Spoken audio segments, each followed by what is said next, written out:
Hello everyone, welcome to my channel Brilliant Minds. तो आज की इस वीडियो में हम class 12 chapter number 3 clearing settlement and legal framework जो हमारा चैप्टर है उसका पार्ट 3 कंटिन्यू करेंगे। ये जो चैप्टर है इसका पार्ट 1 और पार्ट 2 मैं पहले ही बना चुकी हूँ। पार्ट 3 थोड़ा सा लेट आ रहा है बट इट्स ओके। अब हम यहाँ से कंटिन्यू करेंगे। तो जो हमारा चैप्टर 3 है हमने इसके 2 पार्ट बना लिए थे, यानी कि हमने कुछ टॉपिक्स जो है इसके कवर कर लिए हैं। अब हमें आज का टॉपिक यहाँ से स्टार्ट करना है, direct pay out to investors. तो यहाँ से हम स्टार्ट करेंगे। NSCCL has introduced the facility of direct payout to clients' account on both the depositories. It ascertains from each clearing member the beneficiary account details of their respective client who are due to receive payout of securities. Based on the information received from the member, the clearing corporation send payout instructions to the depositories so that the client receive the payout of the security directly to their account on payout day. The client receive payout to the extent of instructions received from the respective clearing member. To the extent of instruction not received, the securities are credited to the CM pool account of member following other silent features। ठीक है, यहाँ पे बोला है कि direct pay out to investors. तो हमारी NSCCL इसकी फुल फॉर्म क्या होती है वो आप लोगों को कमेंट सेक्शन में बताएंगे, क्योंकि बहुत ही कॉमन है, अभी तक तो आप लोगों को याद भी हो गई होगी। तो NSCCL क्या करा है, उसने हमें एक फैसिलिटी प्रोवाइड करी है अपने इन्वेस्टर्स को, अपने क्लाइंट्स को एक फैसिलिटी प्रोवाइड करी है जो क्या है कि वो डायरेक्ट पे आउट कर सकते हैं। डायरेक्ट पे आउट का क्या मतलब है कि मतलब अगर आप सिक्योरिटीज, आप शेयर्स, इक्विटीज, बॉन्ड्स, इन सब में अगर आप इन्वेस्ट करते हो तो जैसे कि हमें पता है कि हमारे पास क्या होता है, एक डिपॉजिटरी अकाउंट होता है। तो जब हम क्या करते हैं अपनी सिक्योरिटीज को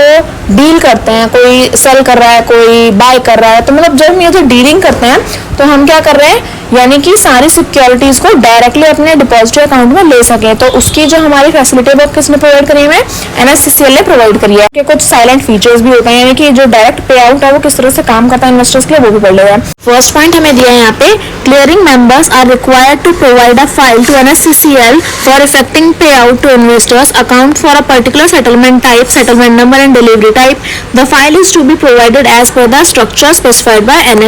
NSCCL। ठीक है, तो जब हम अगर हमें कोई फैसिलिटी प्रोवाइड कर रहा है तो कुछ तो रूल्स, रेगुलेशंस, कुछ इंस्ट्रक्शंस हमें फॉलो करने पड़ेंगे। तो उसी तरह जो भी क्लियरिंग मेंबर है अगर वो क्या करता है NSCCL की इस पे आउट डिलीवरी जो डायरेक्ट पे आउट वाली फैसिलिटी है उसको अगर वो यूज कर रहा है तो वो क्या करेगा, उसको एक पर्टिकुलर मतलब हम कह सकते हैं फाइल उसे प्रिपेयर करनी पड़ती है जिसमें जो भी सेटलमेंट टाइप है, किस तरह से आपकी जो डीलिंग है वो हो रही है, सेटलमेंट नंबर, आपका डिलीवरी टाइप क्या है, वो सारी इन्फॉर्मेशन आपको क्या करना पड़ती है, आपको डिलीवर करनी पड़ती है, आपको प्रोवाइड करनी पड़ती है वो सारी इन्फॉर्मेशन NSCCL को। सेकंड पॉइंट हमें दिया है, the time limited for submission of file is up to 9:30 AM, यानी कि जो आपका ये जो टाइम लिमिट होती है, जैसे सारी चीजें टाइम बाउंडेड होती हैं, तो उसी तरह यहाँ पे भी जो हमारी फाइल सबमिशन का जो टाइम है वो क्या है 9:30, यानी कि सुबह 9:30 बजे तक हमें अपनी वो फाइल सबमिट करनी पड़ती है। थर्ड पॉइंट दिया है, the file are uploaded by NSCCL in its system and return with the indication of the success rejection of the file and the record. This is purely a validation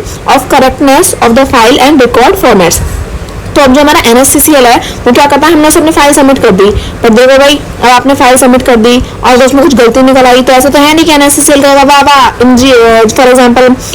x number कोई बंदा है, x ने हमें file deliver करी है, चाहे इसमें कोई गलती है फिर भी हम इसे पास कर देंगे, ऐसा तो नहीं होगा। तो क्या होगा, NSCCL को हमने फाइल दी है तो फिर वो हमें बताएगा कि आपकी फाइल जो है वो सक्सेसफुली पास हो गई है या फिर रिजेक्ट हो गई है, उसमें कुछ गलतियां हैं। तो उसी तरह से हमारे क्या है सिलेक्शन और रिजेक्शन में परफॉर्म होता है। अगर आपकी फाइल में सब कुछ सही होता है तो आपकी फाइल जो है वो सही से ही मतलब उसको सक्सेस मिल जाती है, बट अगर आपकी फाइल में कुछ भी गलती है या आपने कुछ फॉर्मेट सही से नहीं किया तो वो फाइल रिजेक्ट हो जाएगी, आपको दोबारा से वो सबमिट करनी पड़ती है। फोर्थ पॉइंट दिया है, clearing member should provide details of beneficiary account of the client of the trading member in any one of the depository, यानी कि जो हमारा क्लियरिंग मेंबर है जो इस फैसिलिटी को यूज कर रहा है उसे क्या करना पड़ेगा, जो भी इसका बेनिफिशियरी अकाउंट है उसकी जो भी डिटेल्स हैं, जो भी मतलब NSCCL आपसे मांगेगा वो सारी डिटेल्स क्लाइंट को क्या करनी पड़ेंगी, प्रोवाइड करनी पड़ेंगी उसकी किसी भी एक डिपॉजिटरी को। ठीक है, अब डिपॉजिटरी तो आए हो आपको पता ही होगा कि क्या होते हैं, हमारी CDSL, NSDL, ये सारी हमारी क्या है डिपॉजिटरी। तो उनमें से किसी एक को हमें क्या करनी पड़ती है, अपनी जो भी इंफॉर्मेशन है बेनिफिशियरी अकाउंट की जो भी डिटेल्स है हमें डिलीवर करनी पड़ती है। फिफ्थ पॉइंट यहाँ पे हमें देखो क्या दिया है, credit to the account of various constituents that is client account and CM pool CM clearing account would be in the same order as specified by the clearing member in the file given to NSCCL। देखो जब यहाँ पे rules regulations है, आपको details provide करनी है, पर वो सारी जो भी आप इन्फॉर्मेशन दोगे वो अपनी मन मर्जी से कुछ भी नहीं दे सकते। वो जो भी फॉर्मेट आपको बताया जाएगा NSCCL के थ्रू, या जो भी आपको मतलब बताया जाएगा कि ये स्टेप्स आपको फॉलो करने हैं, तो उसी के दौरान उसी सबको फॉलो करते हुए आपको क्या करना पड़ता है, अपनी सारी डिटेल्स आपको NSCCL को उस फाइल में लगाकर आपको देनी पड़ती है। पॉइंट हमें यहाँ पे दे रखा है, if for any client account record the quantities requested for direct pay out is more than the balance available for pay out on the clearing member in that depository, the quantity available in that depository is directly credited to the member settlement account in that depository. If the member receive entire share in NSDL, the same will be transferred to member pool account in NSDL. Six point हमें क्या समझाया है, यहाँ पे हमें बताया कि अगर एक क्लाइंट है जिसने क्या किया, जो भी उसने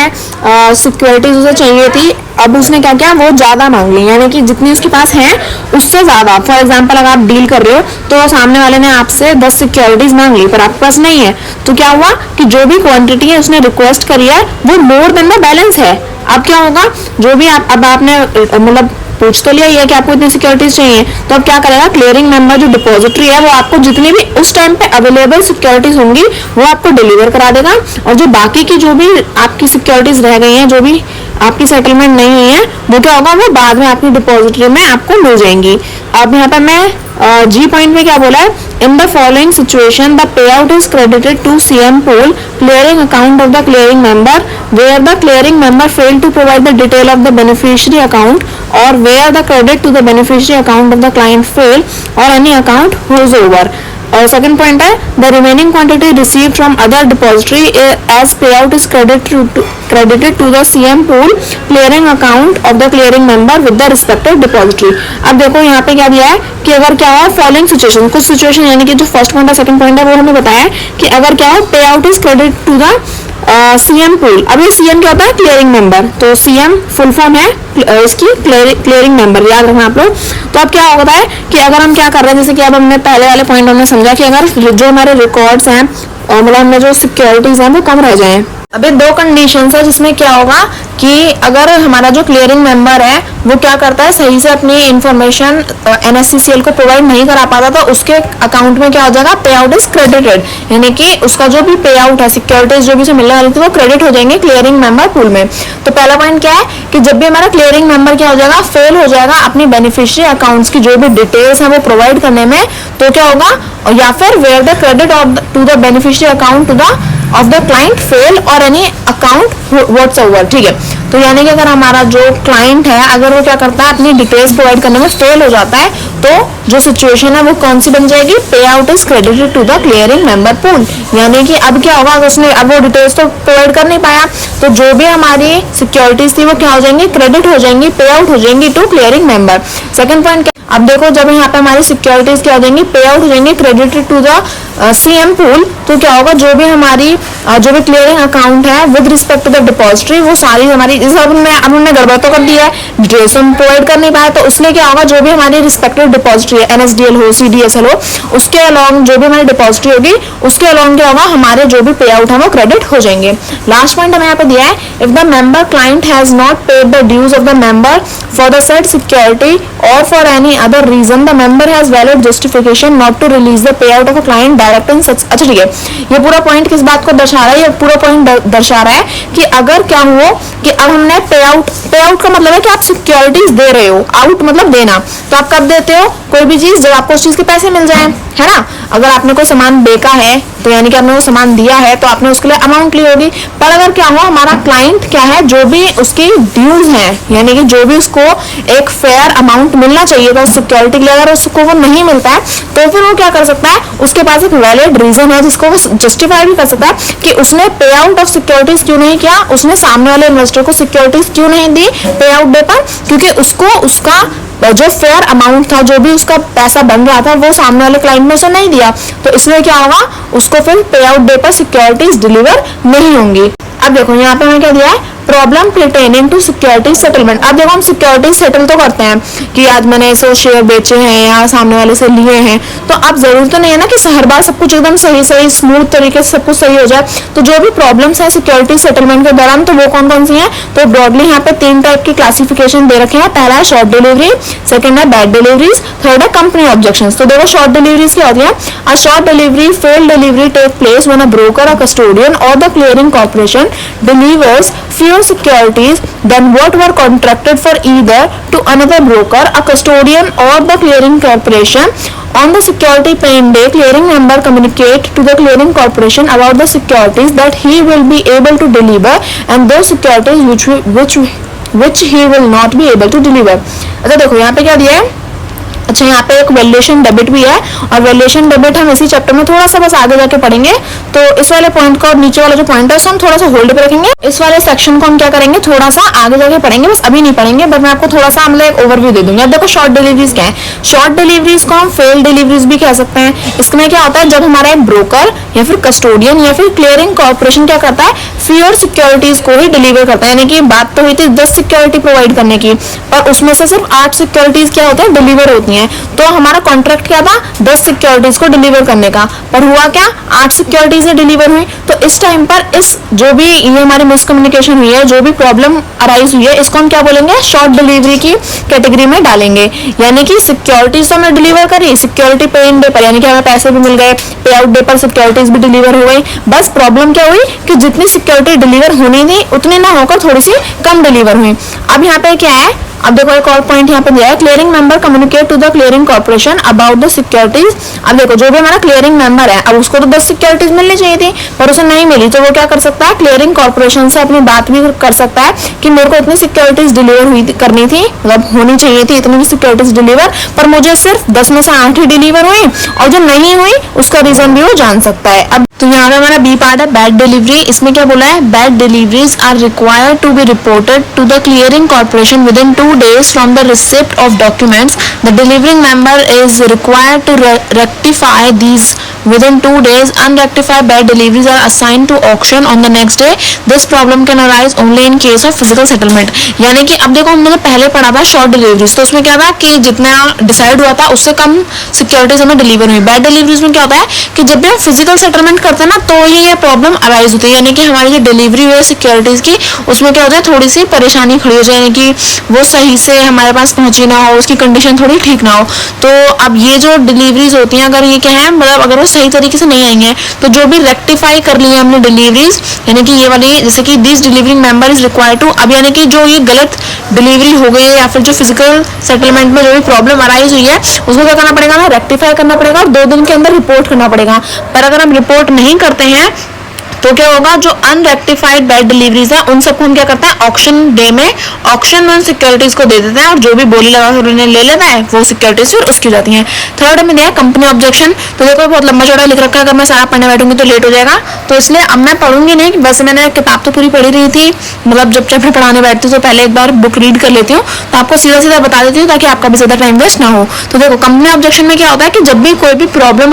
अराइज होती है ड्यू टू अगर आपने जो भी रिकॉर्ड्स या फिर जो भी आपकी सिक्योरिटीज है, जब भी आप उसमें सेंड कर रहे हो, तो उसमें अगर कोई सिग्नेचर मिसमैच हो गया तो उसकी वजह से जो भी प्रॉब्लम अराइज हुई, फॉर एग्जांपल आपने सिक्योरिटीज भेजी थी पर सिग्नेचर आपके मैच नहीं कर रहे, ये तो बैंक में भी प्रॉब्लम हो जाती है कि आपके सिग्नेचर को साइन जो आपने करे हैं वो मैच नहीं कर रहे, तो आपको पैसे नहीं मिलते। बिल्कुल इसी तरह अगर आपकी सिक्योरिटी में सिग्नेचर क्या होता है, मिसमैच करते हैं, कोई और रीजन है या आपकी सिक्योरिटीज मतलब जो आप सेल कर रहे हो वो सही नहीं है, उनमें कुछ मतलब डिफेक्ट है या आपने रिपोर्ट सही से नहीं किया, तो ये सारी जो प्रॉब्लम अराइज होती है ये होती है हमारी कंपनी ऑब्जेक्शन। और ये हमें क्या करना पड़ता है, विद इन 7 days हमें सारी जो भी कंप्लेंट है वो लॉग इन करनी पड़ती है ताकि हम बता पाए, और जो भी डिफेक्टिव डॉक्यूमेंट्स हैं वो 21 दिन से पहले हमें क्या करना पड़ता है, रेक्टिफाई करना पड़ता है और उनके ऊपर एक्शन लेना पड़ता है। अब देखो आगे हमें नेक्स्ट टॉपिक क्या दिया है, व्हाट इज फंड सेटलमेंट, तो इसे पढ़ लेते हैं। तो इसमें दिया है कि फंड सेटलमेंट यहाँ पे कैसे होती है। तो देखो NSCCL क्या करता है, जो भी बैंक्स हैं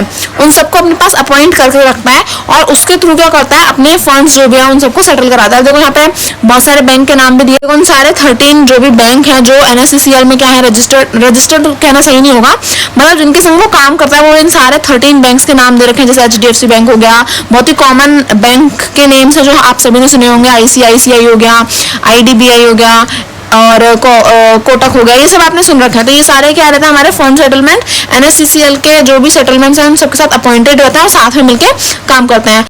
अब यानी कि यहाँ पे क्या बोला है कि जो भी मेंबर जो भी ट्रेड कर रहा है, जो सिक्योरिटीज का डीलिंग कर रहा है, तो उन सबको क्या है, वो सारे क्लियरिंग मेंबर्स को क्या होता है, बहुत ज्यादा रिक्वायर्ड होता है मेंटेन और ऑपरेट अ क्लियरिंग अकाउंट, यानी कि उनके पास एक क्लियरिंग अकाउंट होना ही चाहिए जिसमें उनकी सारी सिक्योरिटीज की डीलिंग चल रही है और जो भी वो मतलब करवाना चाहता है अपनी सिक्योरिटीज को सेल बाय ट्रेड जो भी कर रहे हैं वो, और वो क्या होना चाहिए, वो सब उनकी जो भी बैंक ब्रांचेस हैं उनके सब, जैसे हमने अभी भी पढ़ा कि NSCCL क्या करता है, बैंक के साथ में अपॉइंटेड रहता है। तो उसी तरह से हमारे हर एक क्लियरिंग मेंबर के पास उसका क्लियरिंग अकाउंट होना चाहिए और उसकी बैंक ब्रांचेस भी होनी चाहिए। The clearing account is to be use exclusively for clearing operation, यानी कि जो हमारा क्लियरिंग अकाउंट है वो क्या करता है, जो भी हमारी क्लियरिंग ऑपरेशन है उन सभी को वो परफॉर्म करता है। अब देखो कुछ अगर गलतियां करते हैं तो हमें उसके चार्जेस और देखो यहाँ पे मार्जिन और पिनल चार्जेस की आती है, ये मैं आगे हमारा नेक्स्ट टॉपिक है तो उसमें आपको बता दूंगी कि मार्जिन और पिनल चार्जेस क्या होते हैं। वैसे मैं आपको बता देती हूँ, मार्जिन हमने कोई एक पर्टिकुलर हमने कोई चीज सेट कर दी, और पिनल चार्जेस यानी कि जो भी गलतियां होने पर जो हमें पनिशमेंट मिलती है ना, तो उसी तरह से यहाँ पर भी हमें कुछ चार्जेस फाइन पे करने पड़ते हैं अगर हम कुछ गड़बड़ कर देते हैं तो। अब देखो, clearing member are required to authorise the clearing bank to access their clearing account for debiting and crediting their account, reporting of balance and other information. अच्छा देखो यहाँ पे बोला कि जो भी क्लियरिंग मेंबर है वो क्या करता है, जब वो एक ऑथराइज्ड क्लियरिंग बैंक के साथ काम कर रहा होता है, उसके पास एक क्लियरिंग अकाउंट होता है, तो तब क्या होता है, जब भी वो अपने सिक्योरिटीज को क्रेडिट कर रहा है, डेबिट कर रहा है, तो वो सारी चीजें क्या होती हैं, उसके बैलेंस में रिपोर्ट हो रही होती है, सारी इन्फॉर्मेशन उसके बैलेंस में होती है। जैसे अगर हम अपने बैंक से पैसे निकालते हैं या डालते हैं तो वो सारी, जब हम पासबुक में एंट्री करवाते हैं तो वो सारी इन्फॉर्मेशन आ जाती है ना, यानी कि सारी इन्फॉर्मेशन रिकॉर्ड हो रही होती है। तो बिल्कुल उसी तरह क्लियरिंग मेंबर की भी सारी जो भी इन्फॉर्मेशन है, जो भी वो काम कर रहा है, वो सब यहाँ पे मतलब कह सकते हैं चेक होता रहता है। अब आगे बोला था, clearing bank will debit credit the clearing account of clearing member as per instruction receive from the clearing corporation. अब ये बिल्कुल बैंक की तरह नहीं होगा, यहाँ पे हम सिक्योरिटीज को डिलीवर करते हैं, तो यहाँ क्या होगा, जब भी हमारा जो क्लियरिंग कॉर्पोरेशन है वो क्या करेगा, अलाउ करेगा किसी भी सिक्योरिटी को डेबिट और क्रेडिट होने में, तभी हमारी सिक्योरिटीज क्या होती हैं, इधर से उधर जाती हैं। अगर क्लियरिंग कॉर्पोरेशन ने अलाउ नहीं किया तो हम अपनी सिक्योरिटीज को डेबिट या फिर क्रेडिट, यानी कि किसी को देना या फिर किसी से सिक्योरिटीज को लेना, वो हम परफॉर्म नहीं कर सकते। A clearing member can deposit fund into this account in any form but withdraw। चलिए, एक जो क्लियरिंग मेंबर होता है वो अपने अकाउंट में सिक्योरिटीज डलवा तो किसी के भी नाम पे सकता है, लेकिन जब वो उन्हें विड्रॉ करेगा तो वो सिर्फ और सिर्फ अपने नाम से ही उन्हें विड्रॉ कर सकता है। अब देखो, चेंजिंग क्लियरिंग बैंक। अब देखो, हमने फॉर एग्जांपल हमने कोई क्लियरिंग बैंक ले लिया, पर अब मुझे उस बैंक के साथ में काम नहीं करना, अब मुझे वो बैंक चेंज कराना है, तो चेंज कराने के लिए क्या क्या प्रोसेस है, तो वो यहाँ पे हमें दे रखे हैं। देखो, फर्स्ट पॉइंट में क्या दिया है, जैसे कि अगर हमें चेंज कराना है अपने बैंक को, तो हम क्या करेंगे, NOC यहाँ पे हम क्या करते हैं, बनाते हैं कि हमारे जो हमारा पुराना बैंक था क्लियरिंग बैंक, उसे कोई भी ऑब्जेक्शन नहीं है, अगर हम अपना क्लियरिंग बैंक चेंज करना चाहते हैं तो वो भी हमें अलाउ करा। तो एक NOC हमें क्या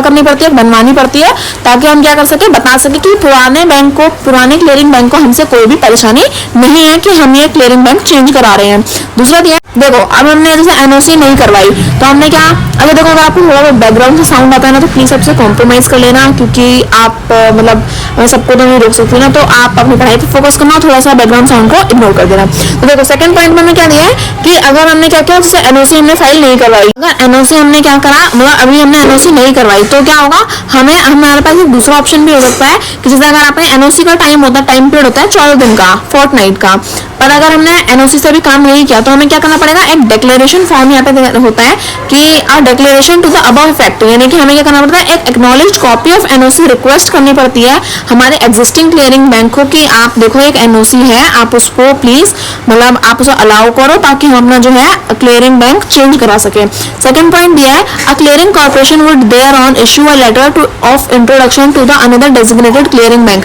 यानी कि जो पहला क्लियरिंग कॉर्पोरेशन है वो क्या करेगा, एक लेटर इंट्रोड्यूस करेगा दूसरे क्लियरिंग बैंक को कि हाँ हम क्या कर रहे हैं, इस बंदे को अलाउ कर रहे हैं कि ये अपना जो बैंक है उसे चेंज करा सके। थर्ड दिया है, अब यहाँ पे क्या बोल रहे हैं यहाँ पे कि जो हमारा जो हम क्या कर रहे हैं, अब हम चेंज करा रहे हैं, यानी कि पहले क्लियरिंग बैंक से दूसरे क्लियरिंग बैंक में जा रहे हैं। तो पहले वाले को तो इन्फॉर्म कर दिया, दूसरे वाले को इन्फॉर्म करने के लिए हम क्या करेंगे, हम उसके पास भी क्या करते हैं, एक कॉपी सबमिट करते हैं कि ये हमारे पर्टिकुलर्स हैं, हमारी ये वाली एनओसी है। एनओसी नहीं है तो जो एक्नॉलेज्ड कॉपी थी उस लेटर को वो हम क्या करते हैं, अपने सेकंड बैंक को देते हैं कि हाँ हम चेंज करा रहे हैं अपना क्लियरिंग बैंक, और अब हम इस वाले बैंक में क्या करना चाहते हैं, अपना अकाउंट ओपन करवाना चाहते हैं। फोर्थ पॉइंट हमें दिया है, यानी कि जो हमारा क्लियरिंग कॉर्पोरेशन है वो क्या करता है, जब हमने अपना क्लियरिंग बैंक चेंज करा लिया है तो क्लियरिंग कॉर्पोरेशन हमें क्या कर देगा, समझा देगा, बता देगा कि आपका जो न्यू अकाउंट है, न्यू क्लियरिंग अकाउंट है, वो इस दिन से ओपन हो जाएगा। इस दिन से आप यहाँ पे सब कुछ अपना काम जो है वो स्टार्ट कर सकते हैं, और जो आपका पुराना क्लियरिंग बैंक है वो कब से बंद हो जाएगा। अब देखो सेटलमेंट ऑफ फंड्स, ये क्या होता है यहाँ पे, members are informed of their fund obligation for various settlement through the daily clearing data download. The daily fund statement gives date wise details of each debit credit transaction in the members clearing account, whereas the summary statement summarize the same information for a quick reference। यानी कि जब हम क्या कर रहे हैं, अपने funds को सेटल कर रहे हैं, अब जैसे हमने क्लियरिंग कॉर्पोरेशन से हमने बात कर ली कि हमने अपना क्लियरिंग बैंक जो है जो प्रीवियस वाला था वो चेंज करा लिया। चेंज कराने के बाद जब भी हमने सिक्योरिटीज को डील करते हैं, यानी अपनी फंड्स को सेटल करते हैं, तो उसका प्रोसेस क्या होता है कि जो भी हमारा मेंबर है जो यहाँ पे सारे फंक्शंस परफॉर्म कर रहा है, तो हमें क्या करना पड़ता है, fund obligation of various settlement the daily clearing data download, यानी कि जो भी इंफॉर्मेशन है कि हमने अपनी सिक्योरिटीज को डील किया है तो उस सबको हमें क्या करना पड़ता है, क्लियरिंग डाटा को डाउनलोड करना पड़ता है। The daily fund statement give date wise details of each debit credit, यानी कि आज आपने सिक्योरिटीज को खरीदा, बेचा या जो भी किया तो उस सब का जो भी इंफॉर्मेशन है वो आपको डाउनलोड करनी पड़ती है, और डेट वाइज वो सारी क्या होती रहती है, आपकी इंफॉर्मेशन जो है वो स्टेटमेंट्स जो है वो आपकी स्टोर होती रहती हैं। और उसी के बाद क्या होता है, वो एक कह सकते हैं कंक्लूजन होता है, एक समरी होती है कि आपने जो भी अपनी अभी तक जो भी आपने सिक्योरिटीज के साथ डीलिंग करी है वो उस सब का क्या होता है, एक छोटी सी समरी होती है, एक क्विक रेफरेंस के लिए। बी पार्ट में दिया है, मेंबर अकाउंट में be debited for various type of transaction on a daily basis, यानी कि जो भी हमारा मेंबर है जो क्या कर रहा है, अपनी सारी सिक्योरिटीज को डील कर रहा है, तो उस सब की इंफॉर्मेशन भी हमारे पास में होती है कि उस मेंबर के अकाउंट में जो भी सिक्योरिटीज डेबिट हुई हैं उन सबकी जो भी अलग अलग ट्रांजेक्शंस हैं वो सारी भी हमारे पास में कलेक्टेड रहती हैं। थर्ड में दिया है, the member is required to ensure that adequate funds are available in the clearing account towards all obligation on the scheduled date and time. The member can refer to his various obligation statements and provide for funds accordingly। यानी कि member है जो क्या कर रहा है, securities को deal कर रहा है, सेटलमेंट कर रहा है अपने फंड्स की, तो उसे वो चीज क्या करनी पड़ेगी, हमें इंश्योर करनी पड़ेगी कि अगर वो सिक्योरिटीज डील कर रहा है तो उसके पास उतने फंड्स अवेलेबल हैं कि वो क्या कर सके, अपने जो भी टाइम और डेट उसने बताया उस सिक्योरिटी को डील करने के लिए, उस टाइम पर उसके पास फंड्स अवेलेबल हैं और वो उन सारी सिक्योरिटीज की डीलिंग कर सके। अब देखो यहाँ पे मैं फोर्थ पॉइंट दिया, to ensure timely fulfilment of funds obligation, member may avail of the facility of standing instruction to transfer the requisite amount from some other account to the clearing account or a temporary overdraft facility from the bank in case the member has availed such a facility. The member may furnish details of his obligation to the bank to ensure timely transfer of funds towards the same to the avoid inconvenience। देखो अब जैसे पहले हमने समझ लिया कि उसके पास कहना चाहिए जो भी फंड्स है वो अवेलेबल होने चाहिए, जितने भी उसने सिक्योरिटीज को डीलिंग करनी है उतने फंड्स होने चाहिए। अब यहाँ पर हमें फोर्थ पॉइंट में बताया है कि अब उसे अगर टाइम पर सारी सिक्योरिटीज की फुलफिलमेंट करनी है, अपने फंड्स को क्या करना है, सही टाइम से डीलिंग करनी है, कोई भी परेशानी नहीं चाहता, तो जितने भी सिक्योरिटीज उसके अकाउंट में है, तो अब फॉर एग्जांपल थोड़ी सी कम पड़ रही है या उसके पास सफिशिएंट सिक्योरिटीज नहीं है, तो फिर वो क्या करेगा, पहले ही अपने क्लियरिंग अकाउंट को थोड़ा सा मतलब अवेयर करके रखेगा कि मुझे इतनी सिक्योरिटीज की जरूरत है, तो इस टाइम पर मुझे वो सिक्योरिटीज मिल जानी चाहिए, ताकि जब भी मैं अपनी सिक्योरिटीज की डीलिंग करूँ तो विदाउट एनी इनकन्वीनियंस मेरी सारी सिक्योरिटीज की डीलिंग हो जाए, सारी फंड सेटलमेंट अच्छे से हो जाए। फिफ्थ में दिया था, member with the funds paying obligation is required to have clear funds in his account on or before 11 AM on the scheduled paying day। यानी कि जो पेइंग डे होता है, पेइंग डे का मतलब क्या होता है, पे आउट डे का मतलब होता है कि सिक्योरिटीज आपने दे दी, पेइंग डे का मतलब होता है कि आपने फंड्स ले लिए, तो पेइंग डे पर क्या होना चाहिए, हमारे जो भी अकाउंट में फंड्स है वो क्लियर हो जाने चाहिए, और कितने बजे तक हो जाने चाहिए, सुबह 11 बजे तक हमारे सारे फंड्स जो है वो क्लियर हो जाने चाहिए, ताकि हम क्या कर सके, पेइंग डे पर जो भी हमारी सिक्योरिटीज है उनका फंड हमारे पास आ सके। सिक्स पॉइंट में दिया कि जो भी हमारी सिक्योरिटीज हैं पे आउट डे पर जब वो हम क्या करेंगे, मेंबर को उसे डिलीवर कर देंगे, तो वो 1:30 बजे के बाद क्या हो जाएंगे, उसके अकाउंट में चली जाएंगी और वो क्या कर सकता है, अपनी सिक्योरिटीज को सेटल कर सकता है। अब हमारा नेक्स्ट टॉपिक है फंड शॉर्टेज। अब देखो फंड शॉर्टेज नाम से ही समझ में आता है कि जैसे अब जो हमने क्या किया, हमारे पास जो भी हम सिक्योरिटीज की डीलिंग कर रहे हैं उसके दौरान फंड्स की क्या हो जाए, शॉर्टेज बढ़ जाए, थोड़ी सी कमी हो जाए। In case there is a fund shortage of a particular specific value, trading is not permitted and securities pay out is withheld as per the norms in place from time to time। यानी कि अब अगर क्या क्या हम securities की dealing कर रहे हैं पर फंड्स की ही शॉर्टेज पड़ जाए, यानी कि फंड्स की क्या पड़ जाए, थोड़े से कम पड़ जाए, तो उस टाइम पर क्या करेंगे हम ट्रेडिंग को, जरूरी नहीं है कि अब हमने अपना मतलब कॉन्ट्रैक्ट किया था तो हम अपनी सिक्योरिटीज तो दे देंगे, पर पैसा मिला नहीं तो कोई बात नहीं, हम फिर भी अपनी सिक्योरिटीज दे देंगे। नहीं, हम क्या करते हैं उस टाइम पर ट्रेडिंग को हम एग्जीक्यूट ना भी करें तो भी चलता है। क्यों? क्योंकि हमारे पास एक वैलिड रीजन होता है कि अभी तक हमारे पास फंड नहीं पहुंचा है और फंड की क्या है, शॉर्टेज है। तो हम क्या कर सकते हैं अपने नॉर्म्स को, यानी कि टाइम टू टाइम जो भी हमें सिक्योरिटीज की जो भी कॉन्ट्रैक्ट था वो परफॉर्म नहीं भी करे तो भी चल जाएगा कि आपको अपना फंड नहीं मिला। अब देखो यहाँ पे क्या है, पीनल चार्जेस, यानी कि अब जो इन्वेस्टर और जो क्लाइंट है, यानी कि दोनों लोग जो आपस में डील कर रहे हैं, अब वो कभी कभार क्या कर देते हैं आपस में, अगर उन्होंने कुछ गड़बड़ कर दी या उन्होंने कुछ जो माल प्रैक्टिस है वो परफॉर्म करी या उन्होंने कुछ गलत किया, सिक्योरिटीज डिलीवर करनी थी टाइम पर डिलीवर नहीं करी, तो उन सब की क्या होता है, चार्जेस लगता है, कुछ फाइन हमें पे करने पड़ता है, तो वही हमारा पीनल चार्जेस होता है। Penalties on charge to penalties are charge to members for. अब देखो हमें किस किस चीज पर, किस किस गलती पर हमें पेनल्टीज पे करनी पड़ती है। देखो, failure to fulfil their fund obligation, आपने कुछ अपने फंड्स को लेकर कुछ ऑब्लिगेट किया था कि हाँ हम इस फंड इस टाइम पर इस तरह से इतने पैसे हम आपको डिलीवर कर देंगे, पर नहीं किया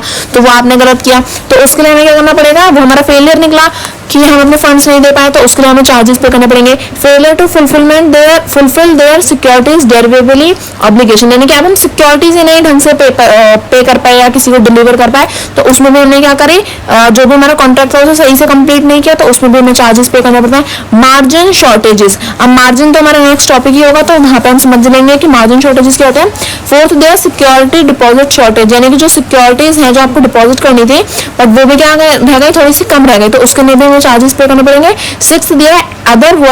फिफ्थ पॉइंट दिया other violation in respect of client code modification, non confirmation of custodial trades, company objection reported against the members, यानी कि अगर हमने क्या किया, कोई भी लॉ यहाँ पे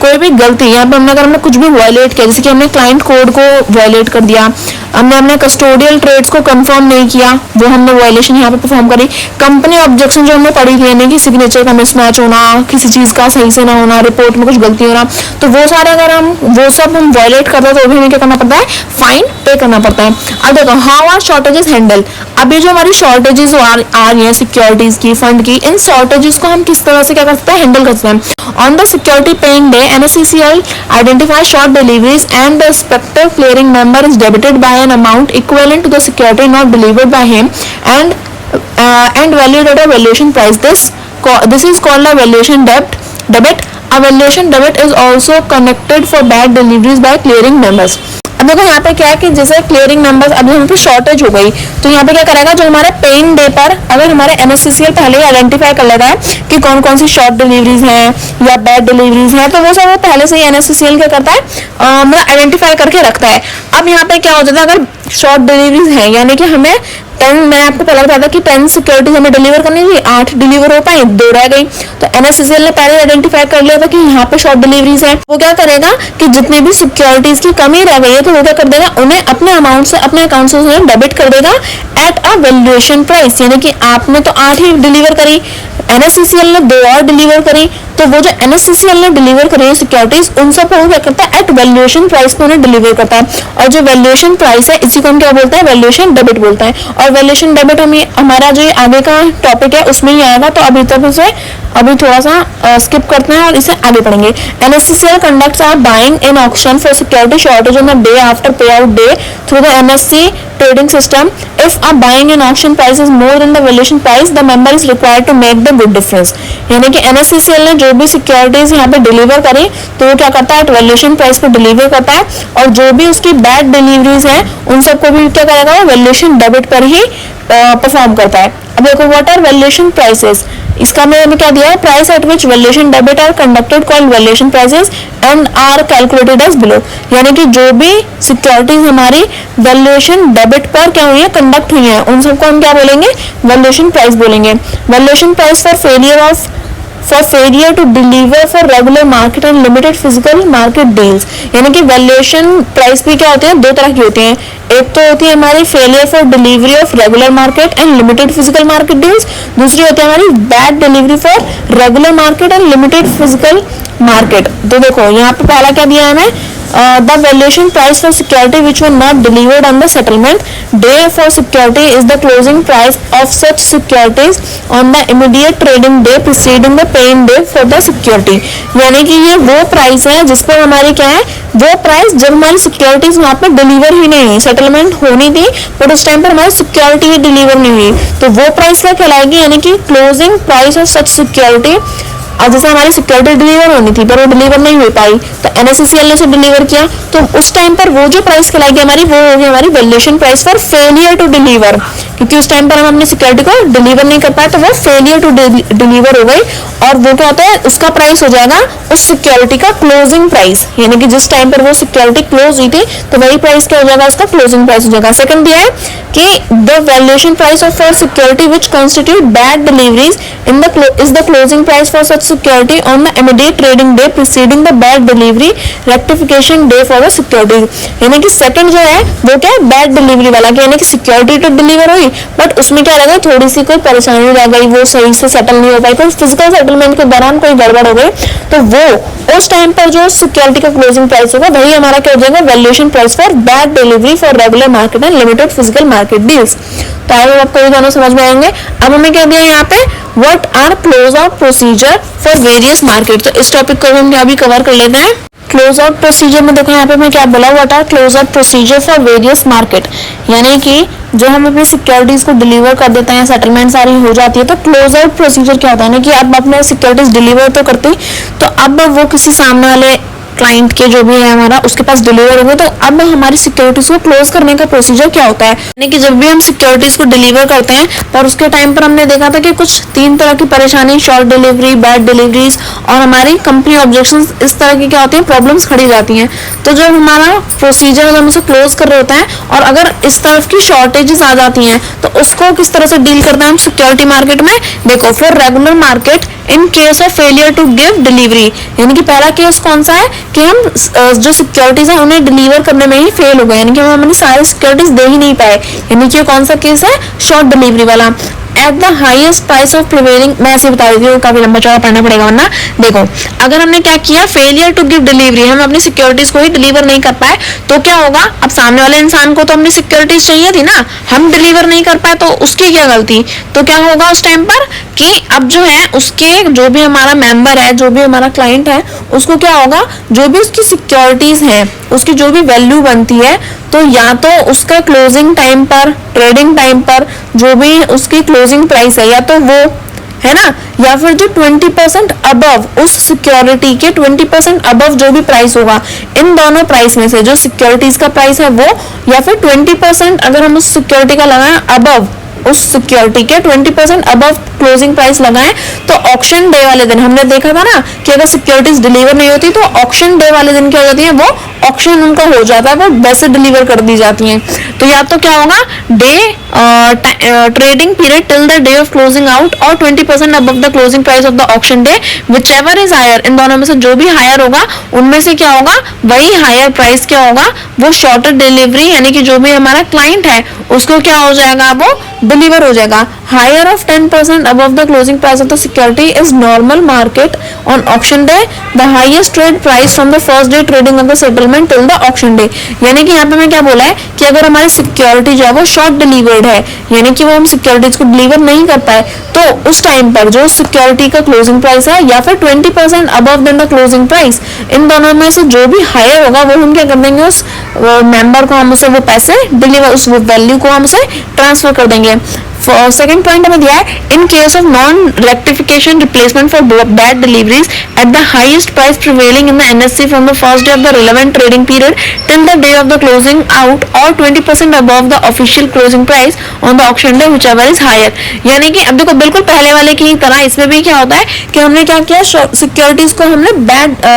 बैड डिलीवर किया और उसके साथ साथ वो रेक्टिफाई भी नहीं कर पाए हम, क्योंकि अब हमें विद इन 2 डेज रेक्टिफाई भी करना होता है। तो अब क्या होगा, ऑक्शन डे वाले दिन, यानी कि उसके फर्स्ट डे से लेके जो ट्रेडिंग का लास्ट डे है, इन दोनों के मतलब स्टार्टिंग और एंडिंग पॉइंट के बीच में जितने भी दिन हैं उनमें जो भी उसकी हाईएस्ट प्राइस लगी या फिर जो उसका 20% अबव द क्लोजिंग प्राइस था, यानी कि वो जो सिक्योरिटी है उसका क्लोजिंग प्राइस के 20% अबव, इन दोनों में से जो भी हायर होगा। फॉर एग्जांपल जो स्टार्टिंग डे और जो क्लोजिंग पीरियड है उसके बीच में जो टाइम पीरियड था उसके अंदर फॉर एग्जांपल उसकी वैल्यू लगी 10,000, अब 20% जो है वो हो गया उसका 8,000, तो इन दोनों में से ज्यादा वैल्यू किसकी है 10,000 की, तो ऑप्शन डे वाले दिन वो वाली जो 10,000 वैल्यू है वो ट्रांसफर हो जाएगी एज कम्पेयर टू 20%। पर अगर 20% ज्यादा होता तो हम 20% डिलीवर कर देंगे। थर्ड में दिया in case of non rectification replaced for objection cases at 20% above the official closing price on the auction day, यानी कि अगर क्या है ऑब्जेक्शन केस है, कंपनी वाला केस आ गया,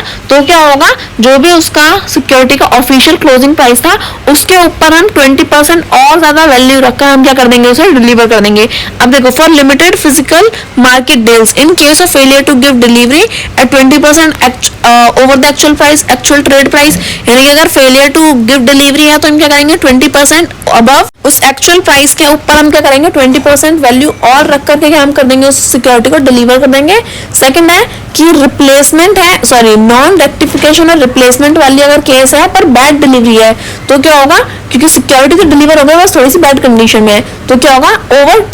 10% over the actual trade price, जो भी ट्रेड प्राइस था उसके ऊपर 10% की वैल्यू बढ़ाकर हम उस सिक्योरिटी को डिलीवर कर देंगे। थर्ड है हमारा वही ऑब्जेक्शन केस वाला, तो उसमें सेम पहले की तरह 20% above the official closing price हम रेगुलर मार्केट में से ट्रेड कर देते हैं। अब देखो ऑक्शन मार्केट में क्या होता है, in case of auction non delivery, यानी कि वही हमारा जो फेलियर टू डिलीवरी वाला, उसमें क्या होगा when the actual seller fails to deliver in part of full on auction paying day, the deal is squared up at the highest price prevailing in the NSE from the first day of the auction relevant trading period till the day of closing out or 20% over the official closing price on the close out day, whichever is higher is charged to the auction seller unless otherwise specified। यानी कि इसमें भी वैसा ही है बिल्कुल कि या तो हम अपनी सिक्योरिटी को डिलीवर करेंगे फर्स्ट डे से लेकर ट्रेडिंग का जो डे है हमारा ट्रेड क्लोज होने का उसके बीच में ये या तो वो प्राइस या फिर 20% उस ऑफिशियल क्लोजिंग प्राइस का, इन दोनों में से भी जो भी हायर होता है हम क्या करते हैं वही हायर प्राइस को चार्ज कर देते हैं अपने ऑक्शन सेलर के पास में। सेकंड भी है in case of auction bad delivery, bad delivery होगी तो क्या होगा the auction delivery reported as bad delivery squared up at the highest price prevailing in the NSE from the first day of the relevant trading period to the till the day of closing out or 10%। इसमें क्या होता है सारी कहानी same ही रहती है, बस इसमें क्या होगा स्टार्टिंग से लेके जो उसका क्लोजिंग डे है ट्रेडिंग टाइम पीरियड का उसका प्राइस या फिर 20 की ना जगह होगा 10% का जो हमारा ऑफिशियल क्लोजिंग प्राइस है, इन दोनों में से जो भी हायर होता है वो हायर प्राइस हम क्या कर देंगे ऑक्शन सेलर को हम उसे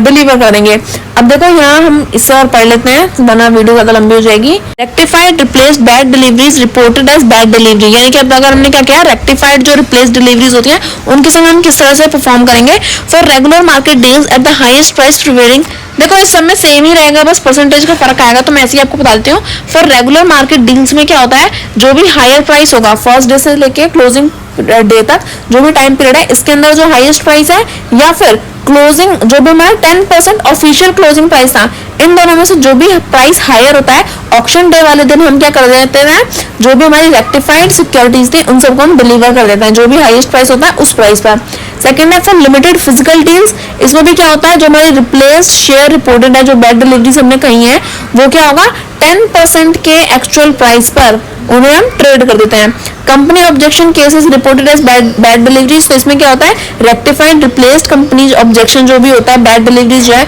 उसका भी हम 10% जो भी उसका ऑफिशियल क्लोजिंग प्राइस है उसके अबव जाके for example official closing price है 10,000 रुपए का उसके ऊपर 10% और, यानी कि 10,000 का 10% निकाल लो तो देखो 10,000 का 10% क्या हो जाएगा 1,000 रुपए, यानी कि 10,000 रुपए वो और 1,000 रुपए और, इस तरह से हम क्या करेंगे 10% और लगा करके हम उसे ट्रेड कर देते हैं। Close out price for deleted security, deleted security होती है यानी कि जो एक्सचेंज से ही डिसकंटिन्यू हो गई है, security for which trading has been discontinued on the exchange. Close out shall be the last 26 week average trade price on the exchange will be a close out markup of 20%, यानी कि जो security trade से ही अब क्या हो गई है, execute हो गई है, डिसकंटिन्यूड हो गई है, वो क्या कर सकते हैं हम उसे 26 वीक के अंदर अंदर हम क्या कर सकते हैं, सिक्योरिटी को एक्सचेंज के थ्रू क्या कर सकते हैं, ट्रेड कर सकते हैं, और उसे हम कितने पे ट्रेड कर सकते हैं, 20% ऑफ द क्लोजिंग प्राइस पर। अब देखो जो हमारे डेरिवेटिव सिक्योरिटीज है, ये वाला हम नेक्स्ट पार्ट में कंटिन्यू करेंगे। आई होप मैंने अभी आपको जितना भी पढ़ाया वो सारा आपको समझ में आ गया होगा। तो आई होप आपको सब कुछ समझ में आएगा। कोई भी अगर डाउट हो तो आप मेरे को कमेंट सेक्शन में पूछ सकते हैं। सो इस वीडियो को आप अपने दोस्तों के साथ, क्लास ग्रुप में, फ्रेंड्स को, या फिर जो जिनके साथ आप बैठ के पढ़ते हैं उनको शेयर कर सकते हैं। So thank you for watching.